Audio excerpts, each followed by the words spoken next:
नमस्कार. लग्नानंतर होईलच प्रेम या मालिकेच्या आजच्या भागात आपण पाहत आहोत. इथे घरी आल्या आल्या पार्थवरती त्याचे बाबा खूप चिडलेले. हे काही पार्थच्या आईला आवडलेलं नाही. ती त्यांच्याशी बोलण्याचा प्रयत्न करते तर ते रागवू लागतात की पार्थने जे केलं ते चुकीचं होतं, म्हणून मी त्याला रागवलं.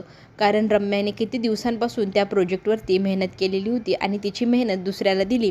ही गोष्ट मला पटली नाही, म्हणून मी त्याच्यावर चिडलो. असं त्यांच्याशी त्या दोघांमध्ये संभाषण चालू असतं.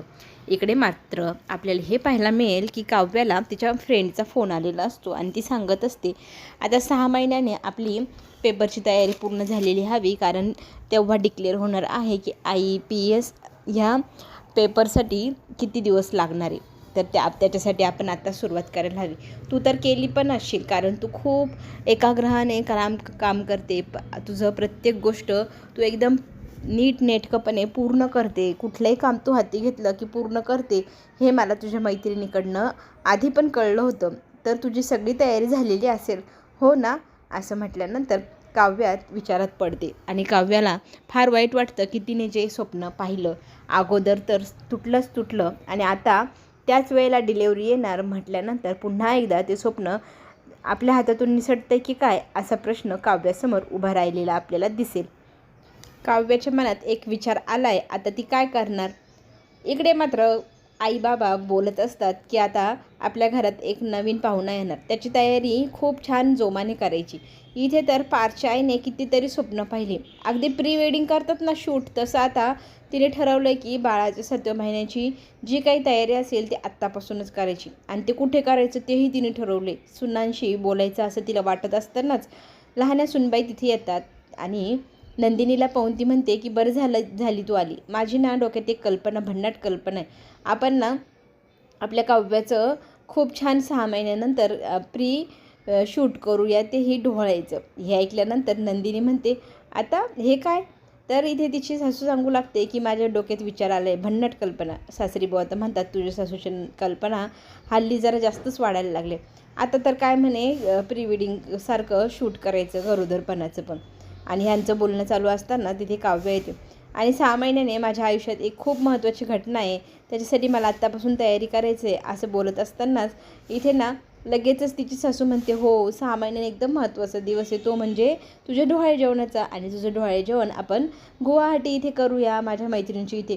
तिथे खूप छान दृश्य आहे, वेली आहे, फुलं आहे, पानं, इतकं छान रिसॉर्ट आहे, त्या रिसॉर्टलाच करायचं माझं ठरलं आहे हं. असं म्हटल्यानंतर काव्याला तिच्या मनातली जी गोष्ट सांगायची होती ती तिने न सांगताच माघार घेतली. आणि सगळ्यांची चर्चा चालू असताना हळूहळू तिथून ती काढता पाय काढत असते आणि तिच्या मनातली नाराजगी कोणालाही दिसू आलीच नाही. ह्या गोष्टीचंही तिला खंत असतानाच तिच्याकडे कळतपणे नंदिनीचं लक्ष जातं. नंदिनी पाहते तर काव्या काहीतरी विचारात डुबलेली दिसते. मग ती हळूच काव्यापर्यंत जाते. काव्याला विचारू लागते की काय झालं, तू कसले विचारात आहे. तर इथे काव्या म्हणते काही नाही असं म्हणत तिथून ती निघून जाते. तर नंदिनी तिच्या मागे मागे जाते आणि ह्या सुना आपल्या दोघीही निघून गेल्या. माझी जी चर्चा करायची होती ती राहूनच गेली, असं पार्थचे आई बाबा बोलत असतात. आणि पार्थ आला की आपण ह्या सगळ्या विषयावर पुन्हा एकदा बोलूया सगळ्यांसमोर, असंही ती म्हणू लागते. इकडे रम्याची मात्र चिडचिड झालेली पाहायला मिळणार. रम्या फार चिडलेली असते आणि त्यातच तिची आई सांगू लागते की हे सगळं काही करायला मी विजयला सांगितलं. विजयने आजपर्यंत तुझ्यासाठी काय काय केलं आहे, तुला एवढा जीव पहिले कोणीच लावलेला नव्हता जितका जीव तुझ्यावरती विजय ओवाळतोय. तुझ्या लक्षात काय येत नाही विजय तुझ्यासाठी किती काय काय करतोय. अगदी त्याने मला कळवळीने सगळं विचारलं, मी त्याला सगळं आत्तापर्यंत घडलेलं सांगितलं. त्याच्यामुळेच त्याने ठरवलं असेल आणि त्याने ठरवले आत्ता तुझ्यावरती जे अन्याय झालेले आहे ना या घरामध्ये ते सगळ्यांचा बदला घ्यायचा. आणि त्याच्या ह्या बदल्याच्या गोष्टी मलाही पटलेल्या आहे. आणि मी पण आता ह्या घरात कधीच मला मान मिळाला नाही, कधी तुलाही मिळालं नाही, माझ्या वयाची मर्यादा ठेवली गेली नाही. आता तुला तो न्याय मिळवून देईल. विजय आपल्यासाठी सगळंच काही करू शकतो हे माझ्या लक्षात आले. असं म्हटल्या रम्याने तिच्या आईचा गळा दाबला आणि म्हणू लागते तुला कोणी एवढ्या नसत्या उच्चपती करायला लावल्या. तर इथे तिची आई म्हणते तू मूर्ख आहे, तुला कळत नाही. तू त्या मूर्ख पार्थच्या प्रेमामध्ये वायफळ प्रेमामध्ये सगळं काही गमावून बसते, हे तुझे लक्षात येत नाही. आता मी ठरवले इथे ना आपण फक्त आणि फक्त विजयला साथ द्यायची. विजयकडनं आपल्याला खरंच खूप काय काय मिळू शकतं आणि न्याय पण आपल्याला तोच मिळवून देणार. पुढे आपल्याला पाहायला मिळेल नंदिनी ही आता काव्याशी बोलण्याचा प्रयत्न करते. काव्य तिच्या मनातली गोष्ट सांगते आता इथे. मला ना हे बाळ नको आहे. तर त्याचं कारण काय नंदिनीने विचारल्यानंतर ती सांगू लागते, मला माझं स्वप्न पूर्ण करायचं आहे. या अगोदर माझा ॲक्सिडेंट झाला. पेपरच्या दिवसापर्यंत मी किती तयारी केलेली होती. माझा पेपर द्यायचा राहून गेला आणि 6 महिन्यानंतर माझ्या पेपरची पुन्हा एकदा डेट येणार आणि त्याच वेळेला माझ्या डिलेवरीची पण डेट येणार. ह्या गोष्टी आपण कशा मॅनेज करणार? माझं स्वप्न कसं पूर्ण होणार? मी पुन्हा माझ्या अर्धवट स्वप्नाला घेऊनच राहू? माझं काही अस्तित्व आहे की नाही? मी फक्त बाळाची आई. याच्या अगोदर मी पार्थची बायको आणि त्याच्या अगोदर भावी IPS. मग माझं स्वप्न कधी पूर्ण होईल? मी कधीही माझं स्वप्न पूर्ण करणार की माझं स्वप्न स्वप्नच राहणार? त्यावेळेला नंदिनी तिच्यासमोर जाते आणि तिला म्हणते, तू काय एवढं विचार करते? तुझं बाळ सांभाळायला घरात कितीतरी लोक आहेत. मी आहे, आई आहे.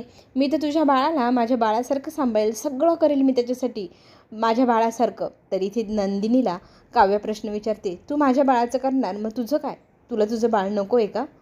या प्रश्नावरती नंदिनी म्हणते, असा तू विचारच कसं करू शकते? दोन्हीही बाळ एकमेकांसोबत वाढू शकतात ना झाली तर. त्यावेळेला ती आता नंदिनी काव्याला पूर्णपणे समजवण्याचा प्रयत्न करते, पण काव्य मात्र म्हणत असते की नाही, मला समजवू नको, मी काहीच समजून घेणार नाही. आणि काय समजवण्याचा प्रयत्न करते मला माझ्या बाळाबद्दल? अगं तुला तुला तुझं बाळ येणार, मला माझं बाळ आत्ता तरी नको आहे. असा विचार करत ती म्हणू लागते की मी आत्ताच आईंकडे जाते. आईंना या सगळ्याविषयी सांगते. डोळ्या जेवणाचे स्वप्न जे पाहताय ते पाहू नको असंही सांगेल. त्याच्यानंतर ती तावाने खाली निघालेली असते. तिच्या मागोमाग नंदिनी निघते. तिचा पाय घसरून ती पायऱ्यांवरनं खाली पडणार त्या अगोदरच तिचा पहिला हात बाळाच्या दिशेने आणि दुसरा हात स्वतःला वाचवण्याच्या दिशेने जातो. त्यावेळेला नंदिनी तिला जाणीव करून देते, बघ तुला बाळ नको आहे, मग तू का पहिले सगळ्यात हात पोटालाच लावला तू पडणार त्यावेळेला? म्हणजेच तुला तुझ्या प्रश्नाचं उत्तर मिळालं.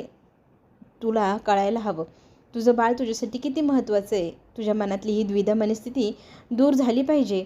आता असं म्हटल्यानंतर काव्य विचारात पडते आणि तिच्या खोलीत निघून जाते. रम्या मात्र म्हणते, इतकी मेहनत करून एवढं आपण ठरवलं की ह्या मुलीच्या मनात काय काय भरवायचं, पण ह्या नंदिनीने तिच्या मनातले सगळे गैरसमज दूर केले. आता ती बाळाला जन्म द्यायचा विचार करत असेल, पण त्याच्या अगोदरच आपल्याला काहीतरी करायला हवं असं रम्याच्या मनात विचार येऊ लागतात.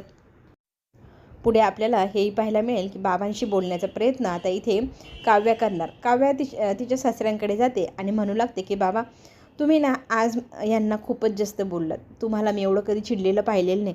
पहिल्यांदा असं झालं आहे की तुम्ही यांच्यावरती इतके चिडले. त्यावेळेला तो म्हणू लागतो की काही गोष्टी आमच्या अशा चालू असतात, तू एवढं टेन्शन घेऊ नको. पण ना काव्याला जरा वाईट वाटलं.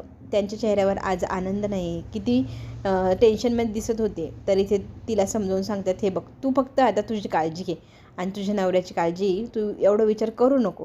कारण आमच्या दोघांमध्ये यापूर्वी असे कधी वाद झाले ना, तर तो कितीही राग भरला, किती त्याने चेहरा बारीक केला, तरी तो माझ्यापर्यंत पुन्हा येतो, माझ्याशी बोलण्याचा प्रयत्न तो करतो, हे मला माहिती. त्याच्यामुळे आमच्या दोघांमध्ये आम्हाला समजूत घालणारा व्यक्तीची गरज नसते आणि आमची भांडणं एवढी काही मोठी नसतात की आम्ही एकमेकांशी कधी कधी बोलणार नाही. असं होऊच शकत नाही. बघतच राह तू. थोड्या वेळात तो माझ्याकडे येईल आणि मला बाबा म्हणून हाक मारेल आणि माझ्याशी पुन्हा पूर्वीसारखी बोलू लागेल. तर काव्या या विषयावरती बोलत असते, चिंताग्रस्त असते. त्याच वेळेला बाहेरून आवाज येतो, बाबा आत येऊ का मी? असं म्हटल्या काव्य त्याच्याकडे पाहते आणि बाबा काव्याकडे पाहतात. बघितलंस का, तुला म्हणालं होतं ना मी. काव्य म्हणते, हो सॉरी, असं म्हणून ती तिथून निघून जाते आणि जाता जाता नवऱ्याला सांगते, लवकर या, मला झोप येते. दोघंजणं आता खोलीमध्ये बसून गप्पा मारत असतात. इथे ना पार्थला मुद्दामच बाबा सांगतात, तुझी वकिली करायला तुझी बायको माझ्याकडे आली होती.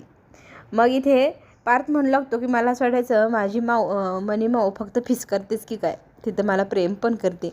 असं म्हटल्यानंतर बाबा हसू लागतात आणि ना त्यांच्या कंपनीतल्या गोष्टी बोलू लागतात. खरं तर आजचं विजयाचं वागणं जरा विचित्र होतं आणि संशयास्पद होतं असं बाबांचं मत आहे. कारण त्याची कंपनीत आणि आपल्या कंपनीत वेगवेगळे प्रोडक्ट असतात. त्यांनी जे आत्ता आपल्याकडनं कॉन्ट्रॅक्ट मिळवलं हे त्याच्यासाठी नुकसानदायक आहे, तरी त्यांनी ते मिळवलं ही गोष्ट पण मला खटकत आहे असं पार्थचं म्हणणं असतं आणि ह्या गोष्टीवरती सहमती बाबा पण दाखवतात. त्याच्या मनात नक्कीच काहीतरी चालू आहे आणि ते जास्तच भयंकर असू शकतं. त्याच्या मनात काय चालू आहे हे लवकरात लवकर शोधायला हवं. विजय मला चांगला व्यक्ती वाटत नाही असंही बाबांचं आणि पार्थचं म्हणणं असतं. आता ह्यावरती बाबा म्हणू लागतात की तू आता जाऊन झोप, बाकीचं आपण उद्या बोलूया. पुढील भागात आपल्याला हेही पाहायला मिळेल की सकाळी सकाळी काव्याला कळतपणे पार्थ आय लव्ह यू म्हणतो. तर त्याचं कारण ती विचारू लागते. तर तो म्हणू लागतो, माझ्यासाठी तू बाबांशी बोलायला गेली होती, ही गोष्ट मला कळली म्हणून तुला थँक्यू म्हणावं असं वाटलं. आणि कधीही काय तुम्ही थँक्यू आय लव्ह यू म्हणत असतात असं काव्य म्हणू लागते. तर पार्थ म्हणतो, म्हणायला नको का, माझी बायको आहेस तू. तर काव्याचं तर म्हणणं आहे की आपण फक्त दोघंच जण कुठेतरी बाहेर जाऊया, त्यामध्ये आपलं बाळ नसेल, माझा अभ्यास नसेल, तुमचं ऑफिस नसेल. ह्या गोष्टीवरती पार्थ पण होकार देतो. त्याच वेळेला तिथे जीवा येतो आणि मग नाश्त्याची तयारी झाली का विचारू लागतो. तर जीवाला इथे काव्य म्हणते, घे तू पण बस खा. आणि त्यांच्यामध्ये बोलणं चालू होतं, छान गप्पा रंगलेल्या असतात. त्याच वेळेला नंदिनी काळजीच्या स्वरामध्ये इथे येते आणि जीवाला हाक मारू लागते. तर काय झाले विचारल्यानंतर नंदिनी सांगू लागते, माझा फोन सायलेंट होता, माझ्या फोनवरती खूप सारे मिस कॉल आले, आता मला काळजी वाटू लागली, हॉस्पिटलमधनं इतके फोन आलेले, त्याचं कारण काय असेल, ह्या गोष्टीने माझा जीव घाबरा होत आहे, आपल्याला लवकरात लवकर हॉस्पिटलमध्ये जायला हवं असं नंदिनी म्हणते. आणि काव्य आणि पार्थ पण त्यांना म्हणतात, काळजी करू नका, आपले डॉक्टर्स आहेत तिथे. आणि काव्या नंदिनीला 2 ॲपल देते, तू नाश्ता केला नाही, काहीतरी खाऊन घे वाटेत, टेन्शन घेऊ नको, सगळं काय व्यवस्थित होईल. रम्याने आता एक प्लॅन केला आहे. आता तिने काव्याची मैत्रीण बोलवून घेतलेली घरी. काव्याची मैत्रीण सांगू लागते की माझं खूप मोठं स्वप्न होतं, पण मी एकदाची आई झाली आणि माझे सगळे स्वप्न आई ह्या कॅटेगरीत बसतच नाही, माझ्या सगळ्या स्वप्नांवर पाणी फिरलं, पण तुझ्या आयुष्यात तू असं होऊ देऊ नकोस असं म्हणत ती सल्ला देते बाळ जन्माला न घालण्याचा. या गोष्टीने आता काव्या पुन्हा द्विधा मनस्थितीत पोचलेली आहे आणि तिची ही अवस्था पार्थच्या लक्षात येते आणि पार्थ तिला विचारू लागतो, आता काव्य आणि पार्थ नक्की काय निर्णय घेणार. ह्या सगळ्या गोष्टी आपण पाहण्यासाठी चॅनलला लाईक करा, सबस्क्राईब करायला विसरू नका. पुढील ट्विस्टसोबत आपण पुन्हा भेटू, तोपर्यंत छोटीशी विश्रांती. धन्यवाद.